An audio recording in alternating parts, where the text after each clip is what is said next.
Donc, Tourcoing, c'est une autre station dans mon itinéraire de quart de siècle imam en France, après Rotterdam et Caudin, et le petit passage en Allemagne. Me voilà, je me retrouve à Caudin durant le mois de Ramadan. Je me rappelle très bien. Et c'était un mois très chaleureux. Il a une particularité parce qu'on est dans le nord. Et la prière du Maghreb, durant le mois de janvier ou fin décembre, je ne me rappelle pas, je n'ai pas vérifié les dates. Mais je me rappelle, c'était le mois de Ramadan quand j'ai commencé avec les gens de la mosquée. Et donc je me suis installé, et à la fin, je vous ai dit, ils se sont rétractés, après qu'ils m'ont fait la deuxième proposition d'habiter dans un garage. Et j'ai dit, bah, écoutez, on n'a rien décidé encore, barakallahu fikoum, on arrête là. Si dès le départ vous changez de version et vous changez de proposition, qu'est-ce qu'il en sera après? Et j'étais ferme. J'ai dit salam alaikum. Ils m'ont rappelé, ils se sont excusés, ils m'ont dit tu peux venir et tu peux t'installer dans cette maison. Et quand j'ai vu la maison, elle était grande, une maison de 5 ou 6 pièces, je crois, chambre, salon et plus une grande mezzanine. Il s'avère que le propriétaire était riche, il était aisé financièrement, c'est parce que le propriétaire y habitait, c'était la maison du propriétaire. Une salle de bain en céramique, une cuisine en carrelage, faïence, une cuisine faïencée. Il y a de l'espace, un petit bureau. Et donc je me suis installé et j'ai fait comme à Caudin. Dès le premier jour, j'ai installé le parabole avant d'attirer les critiques et les curieux. Pourquoi l'imam il a ce qu'on appelle cette parabole? Malgré qu'il y a une différence que j'ai constatée, je suis dans une ville et non dans un village. Et c'était un ramadan très intéressant, dans le sens qu'il y a plus d'espace, la mosquée elle est plus grande, plus de jeunes, les jeunes sont assoiffés, et les parents ramenaient leurs enfants. C'est la chose que j'ai observée à Caudin durant les années 97, les parents ramenaient leurs enfants. Chacun ramène son enfant. C'est vrai, ça fait du bruit, ça fait beaucoup de monde, mais c'est très intéressant. Et que les enfants rentrent à la mosquée, ils trouvent un imam qui leur parle la langue du pays, c'est aussi très intéressant, parce qu'ils n'ont pas pris cette habitude de voir une autre langue que l'arabe dans les mosquées. Il y a une certaine tradition. Et franchir le pas et parler français dans une mosquée, c'était un pas géant. Et c'est quelque chose de très intéressant. Je ne suis pas en train de parler de la langue arabe où on a négligé la langue arabe restera la langue maîtresse, la langue capitale, je dirais même la langue vitale. Allah subhanahu wa ta'ala, quand il a décidé, il a décrété cette religion, elle représente la fin des religions, et que son prophète Mohammed sallallahu alayhi wa sallam, il représente le dernier des prophètes et le dernier des messagers.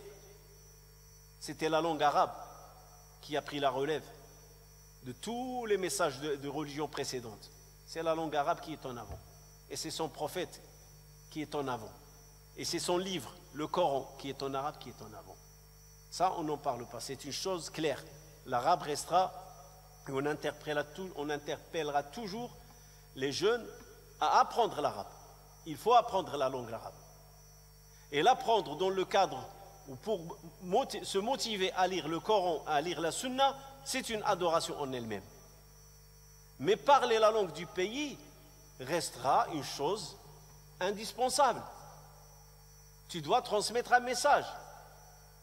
Tu dois dire aux gens qu'est-ce qui est bien, qu'est-ce qui est mal, qu'est-ce qu'il faut faire, qu'est-ce qu'il ne faut pas faire. Et ça, tu ne peux pas le faire sans parler la langue du pays. Nos enfants, ils parlent la langue de la mère et la langue de l'école. Et je ne dis pas la langue du père. Le père, il est dépassé, parce que le père, c'est le boulot, c'est le travail, il passe sa journée à l'extérieur. Et les enfants, c'est la maman qu'ils entendent.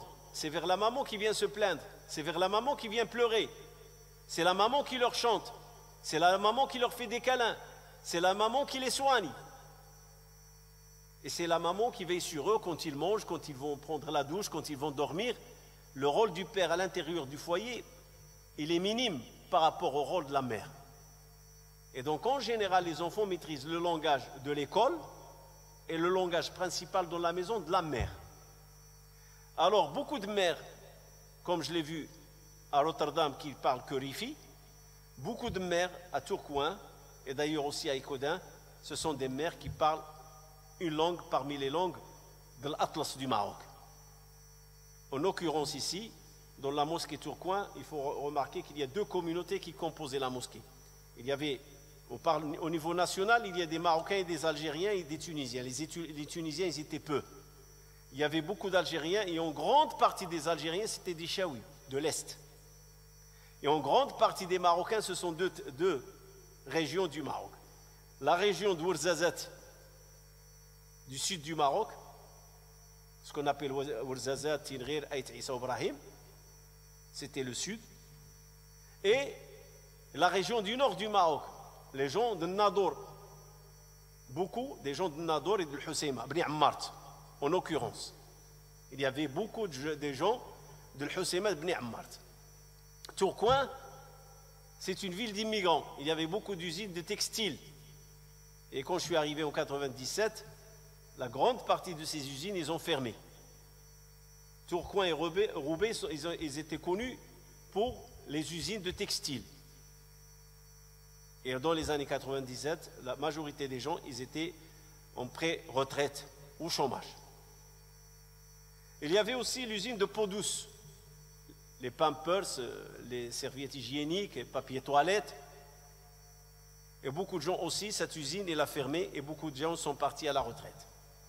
Voilà les deux grands centres au niveau professionnel, au niveau travail, boulot comme on dit, qui caractérisaient le Nord, surtout Tourcoing et Roubaix. Et donc ce ramadan, il était très intéressant, il y avait pas mal du monde. Et aussi une autre qualité, c'est que le Maghreb, pour dire les avantages, la prière du Maghreb, à ce moment-là, je crois qu'il y a à peu près une différence de 45 minutes. En ce temps-là, au mois de mars. Alors vers le mois de janvier-décembre, je crois le Maghreb, il se trouvait vers le 5 heures, ou 5 heures moins 10 ou quelque chose. Je n'ai pas les horaires devant moi. Et l'Isha, il était à 6h20, 6h15. Et on finissait le Tarawih avant 8h. Et c'est à ce moment-là que je faisais mon dars. C'est-à-dire, il y avait la prière du Maghreb, les gens rampaient, ou la rupture du jeûne se faisait chez eux. Ils venaient à la mosquée, la prière de l'Isha puis le Tarawih. Et après le Tarawih, je faisais mon dars. Et je restais 1 heure. Et croyez-moi, la mosquée n'est pas vide. Les gens restaient. 2 tiers, même parfois plus. Ils sont peu ceux qui rentraient chez eux. La grande partie, ils restaient à la mosquée. Pourquoi? Parce c'est trop tôt pour rentrer. 8 heures, comme je vous ai dit, c'est fini. C'est pas comme aujourd'hui. 11 heures, minuit, on vient de finir les tarawih. Pourquoi? Parce que l'heure de l'Isha est tard. On est dans le sud et on est dans l'heure de l'été. Et je remarque, si je vous fais rappel, ici, dans la mosquée d'Aïcha, il nous est arrivé de rester jusqu'à 1 heure du matin. Il y a les tarawih, et il y a le dars. Le dars, je le faisais ici dans la mosquée d'Aïcha depuis l'ouverture, je le fais avant l'Aïcha. Mais je fais 2 heures entre le Maghreb et l'Aïcha. Et quand on prie, c'est déjà minuit passé. Là-bas, je vous parle du mois de janvier, fin décembre, mois de janvier, 8 heures, tout est fini. Et alors, je restais 1 heure à faire le dars. Je faisais arabe et je faisais français comme j'ai toujours appris à faire. Et il y a beaucoup de gens qui restaient. jusqu'à ce que l'imam finisse son dars. Et ça arrive qu'on a des invités qui interviennent aussi. Et donc, on a mené une campagne dans laquelle Allah subhanahu wa ta'ala nous a accordé succès pour ramasser de l'argent et pour rénover la mosquée. Parce que, comme je vous ai dit, c'est une salle d'exposition, d'ameublement. Aussi, la qualité, un point positif, c'est que dans le nord, il y a beaucoup de mosquées. Et un frère, il avait l'habitude de dire, le nord est nord. Nord, ça veut dire lumière. Le nord est une lumière. Il y a beaucoup de mosquées dans le nord, par rapport au sud. Je présume que la raison, c'est que le nord, il y a ce qu'on appelle Rijal Da'wa Tabligh. J'en conclus. Parce que les gens de Tabligh, ils ont cet amour de s'intéresser des mosquées. C'est leur grande préoccupation, créer des mosquées. Parce qu'ils ont l'intime conviction que c'est à travers la mosquée qu'on peut attirer les gens vers l'islam. C'est le lieu symbolique qui attire vers l'islam. Et donc, même la mosquée des Codins dans laquelle j'étais, c'est une mosquée, le grand mouvement qui bouge dans la mosquée des Codins, c'était les gens de Tabligh. Il y en avait à Valenciennes, celle de Beuvrages, celle de Condé-sur-Escaut, celle de Denain, celle d'Avluy. Tous ces mosquées-là, ils avaient l'empreinte des gens de Tabligh, ou alors Sarambert. C'est les gens de Tabligh. Et donc là où il y a les gens de Tabligh, il y a la poussée des mosquées. C'est ma déduction. Peut-être que je me trompe. Même ils ont deux grands centres.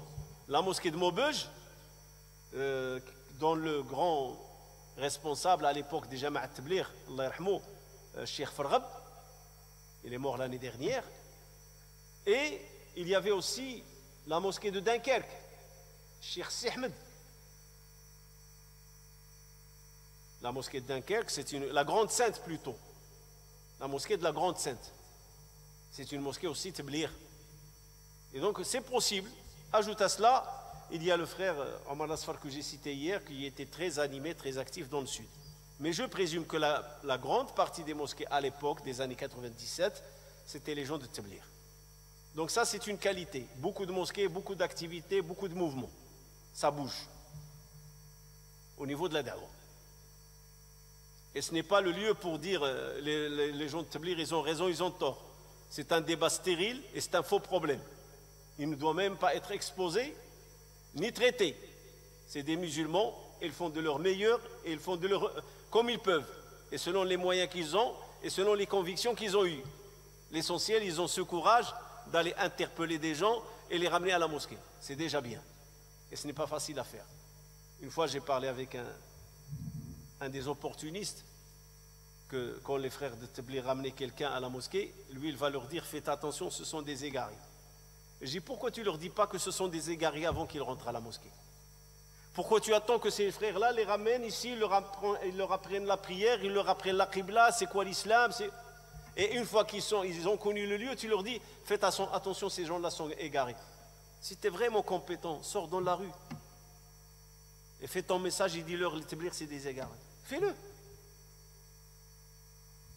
Mais malheureusement, c'est... Donc ça, c'est une des qualités du Nord. Pardon. Le nombre de mosquées, il y en avait pas mal. L'autre qualité du Nord, la proximité par rapport à Paris.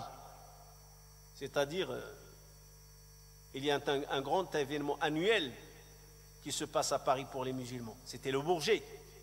Et donc, c'était pour moi une opportunité de faire connaissance avec le Bourget. Aller visiter le Bourget. Aller assister. Et croyez-moi, le Bourget des années 80-90, ou au moins le Bourget auquel j'ai assisté en 97, et le Bourget auquel j'ai assisté en 2016 et 2015 et 2016, deux Bourgets auxquels j'ai assisté dernièrement, et j'étais voir, rien à voir, c'est le jour et la nuit. Moi, je crois que c'est beaucoup de recul. C'est vrai, au niveau décor, au niveau esthétique, c'est beau, c'est plus joli. Au niveau public, c'est plus attirant. Mais au niveau matière scientifique, c'est vide. Le Bourget des années 80-90, c'est le Bourget de la science. C'est des savants. Quand on dit réellement, ce sont des gens du savoir qui viennent au Bourget. On parle de savoir. Il y avait Youssef al-Qardawi, Issam Bachir. Issam Bachir, il est venu en 2015. Mais à l'époque, c'était un ensemble de savants qui venaient du monde musulman. Et le Bourget, il était totalement en arabe. Et je me rappelle que j'étais interpellé pour deux choses durant 1997. Les frères m'ont interpellé à faire une traduction.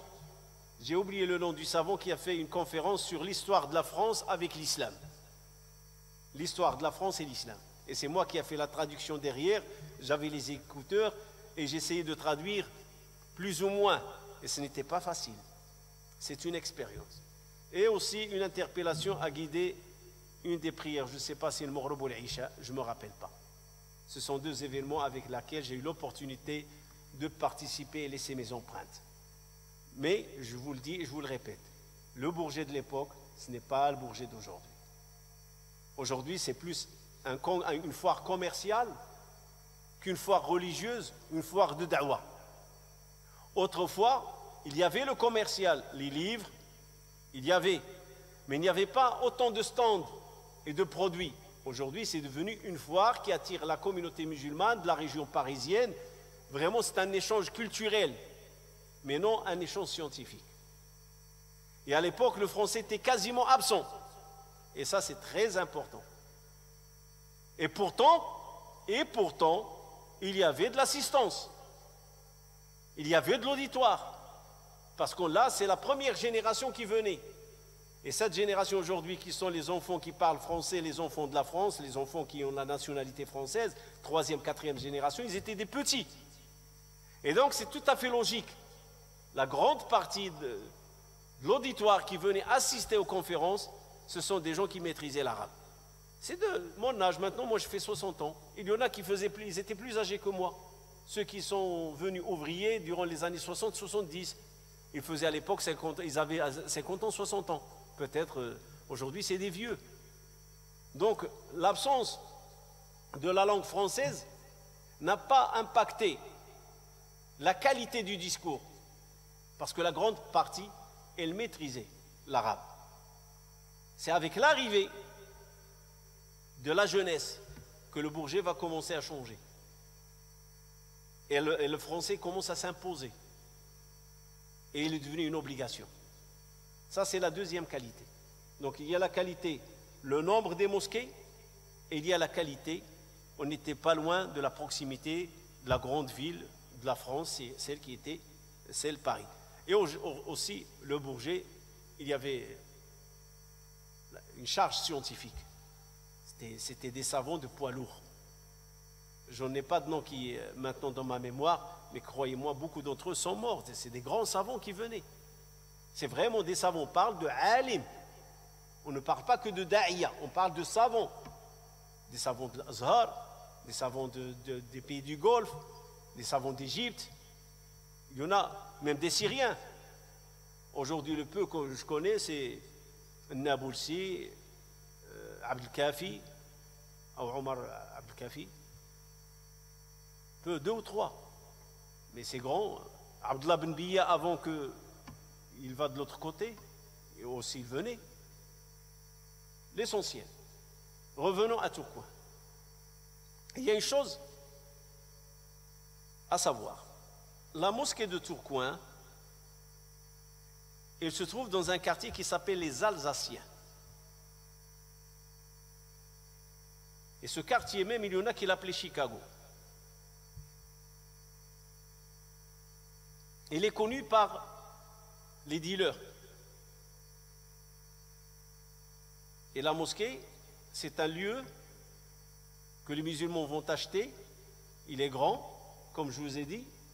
C'est un magasin d'ameublement.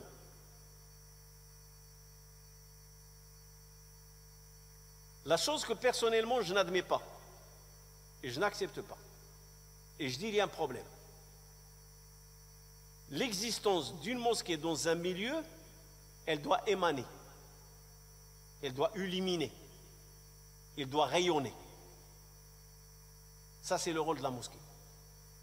Par son nom, par sa valeur et par sa charge. Le mot masjid, il représente une charge. Il représente un poids. Ça, c'est la mosquée. Juste dire mosquée. Dans notre culture, c'est la meilleure parcelle de terrain qu'Allah s'est attribuée, al-masajid. Donc quand on parle de mosquée, on l'attribue à Allah. Comme ils disent les chrétiens, la maison d'Allah, quand ils parlent de l'église, la maison d'Allah. La maison de Dieu. Nous aussi, la mosquée, c'est Baytullah, la maison d'Allah. Alors, cette mosquée, pour une information, le propriétaire, c'était un Belge. Il s'appelle Ideal Confort, ce lieu. Ideal Confort sur la rue de la Croix-Rouge. Le propriétaire, c'est un Belge, parce que Tourcoing n'est pas loin de la Belgique. C'est une ville frontalière. Il a vendu sa mosquée, raison de santé, raison d'âge, et une autre raison que je vais vous dire. Et c'est un homme greffé. C'est ce qu'on m'a informé. Il a fait une greffe de cœur en Belgique. Et à l'époque, quand ils lui ont fait la greffe de cœur, c'est très difficile de trouver un cœur qui correspond aux caractéristiques sanguines et organiques de la personne. Alors ils lui ont greffé le cœur d'un porc. Ce monsieur, il a vécu suite à une insuffisance cardiaque, grâce à une greffe de cœur, il a vécu avec le cœur d'un porc. Et vous pouvez vérifier l'information, est-ce que le cœur d'un porc peut être greffé à un être humain? C'est ce qu'on m'a donné comme information. Il avait un cœur de porc. Et bien sûr, il y a les anti-rejets.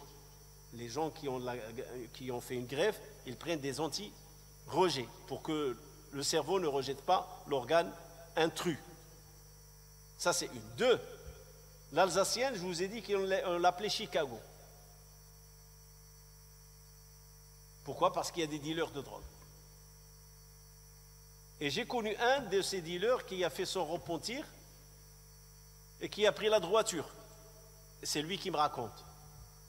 Il m'a dit, quand on a entendu que les musulmans, ils ont acheté ce lieu pour en faire une mosquée, il m'a dit, on s'est réunis entre nous les dealers du quartier. On fait quoi? Et il y avait un poste d'électricité. C'est là où ils avaient l'habitude de se pointer. Surtout le soir, dans le parking. Alors on fait quoi? On dérange la mosquée? Et là, je vous ramène à la deuxième raison. Pourquoi le monsieur, il a vendu? L'âge et cette raison-là. C'est que ces jeunes, ils l'embêtaient. Et ils insistaient pour qu'il leur donne une somme d'argent hebdomadaire. Sinon, ils ne le laissent pas tranquille. Ils ne vont pas attaquer son magasin, mais ils vont embêter les clients, de telle sorte qu'il n'y a pas de client qui vient chez lui. Et donc, à un certain moment, il en a marre, il a l'âge, il a décidé de vendre. Alors ces jeunes, ils ont dit, on fait quoi avec la mosquée? Alors ils se sont mis d'accord unanimement. On ne joue pas avec la mosquée. Ce n'est pas un lieu commercial, c'est un lieu d'adoration. Alors on s'éloigne, on trouve un autre lieu, on change notre centre, et on va ailleurs. Et il y en a parmi eux qui ont saisi l'opportunité, ils ont dit, subhanallah, la mosquée elle est venue jusqu'à nous. Pourquoi ne pas faire notre repentir? Et il y a parmi eux ce jeune qui m'a parlé.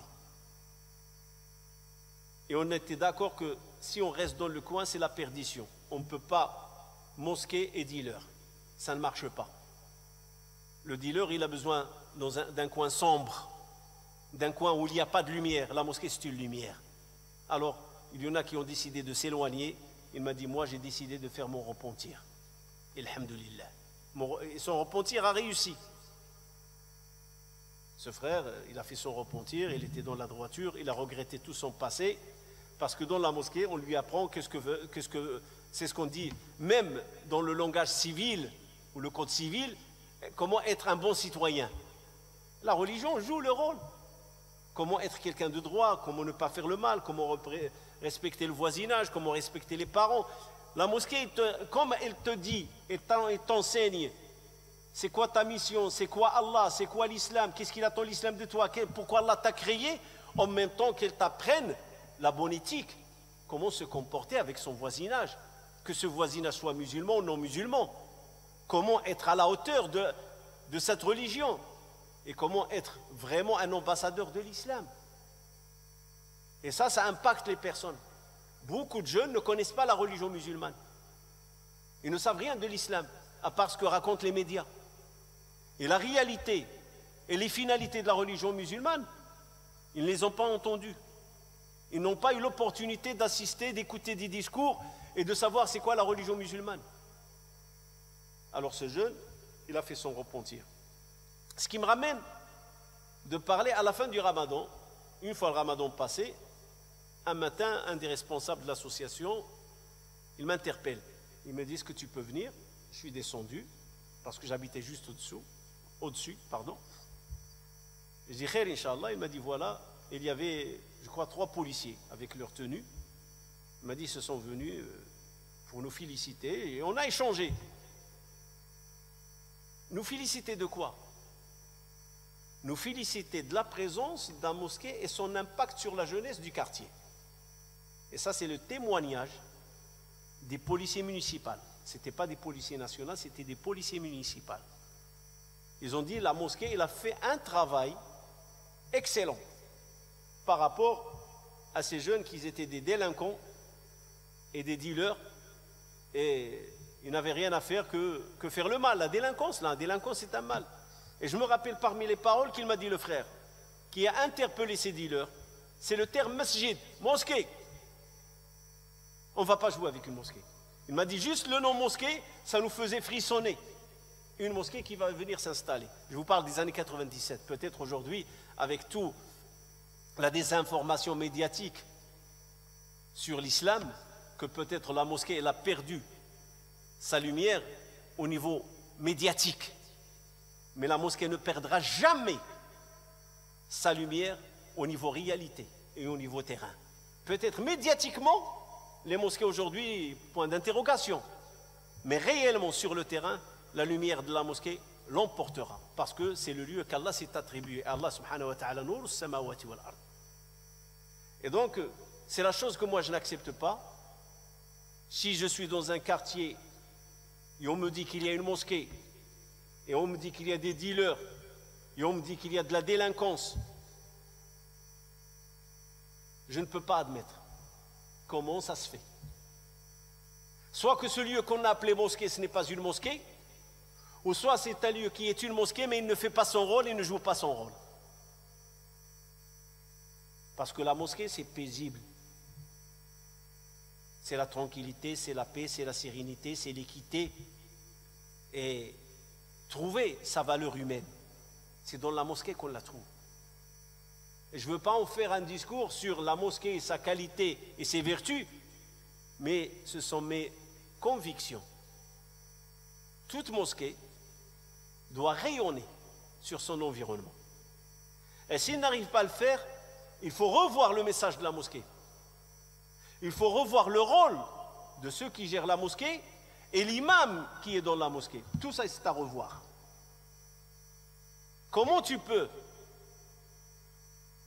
être prédicateur et créer une réforme au sein de la communauté, une réforme de droiture, de craindre Allah, d'être droit, si tu n'arrives pas à le faire dans le milieu le plus proche, l'environnement de la mosquée?